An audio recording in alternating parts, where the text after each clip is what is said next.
here's the first tangle. Thank you, group.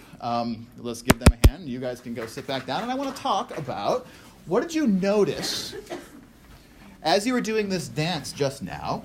What did you notice about how the T's and the R's work? Maybe thinking about the question, how do you know if this is math? Like, what did you notice? Or what questions maybe did it raise? Did it make you wonder anything about T and R? It seemed like all the moves that this group did served to make this tangle more complicated, right? Especially when they were stringing multiple T's together, right? It was just making more and more twists in this row. Okay, cool. Let's do a different one.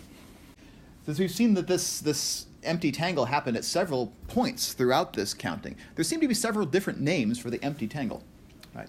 We could call it an empty tangle, or we could call it TRT, right? Or we could call it TRTRTR, or we could call it this whole string of 12 letters, right?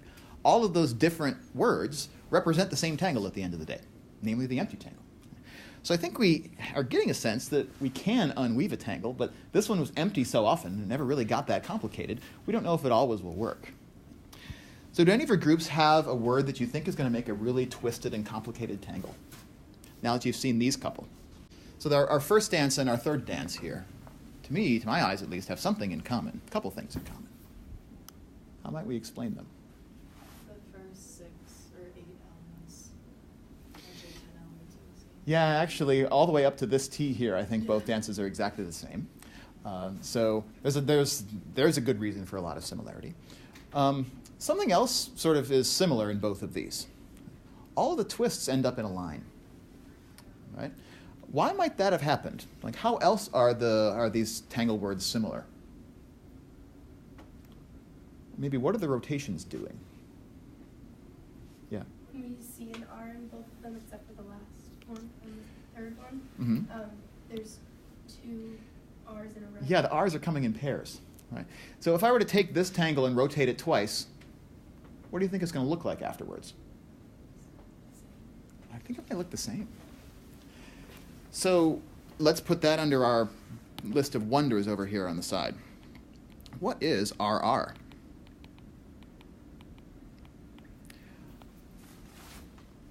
Anyone have an idea?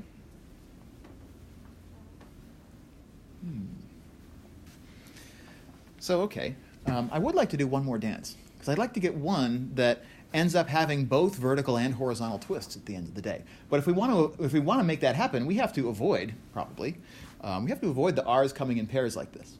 Because when the R's come in pairs like this, they seem to just unrotate one another. So if I want a mixture of both vertical and horizontal twist in my final tangle, does one of the remaining groups have a word that you think will do that?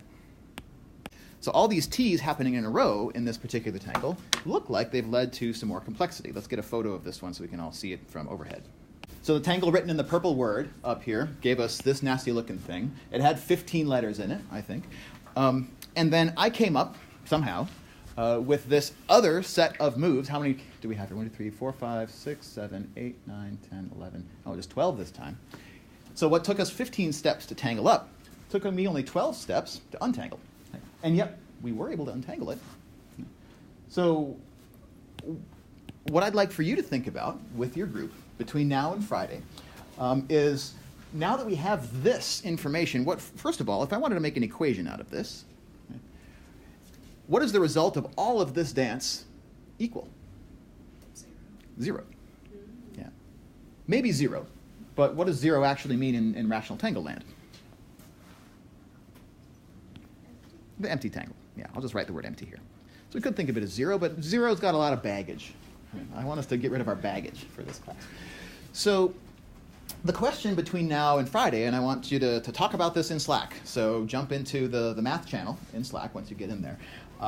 And come up with some ideas, because your step is to, now that you have an equation using T's and R's to describe what just happened, see if you can think of a way to write a different equation to describe the same phenomenon. So talk about it with your group members, see what ideas you can come up with.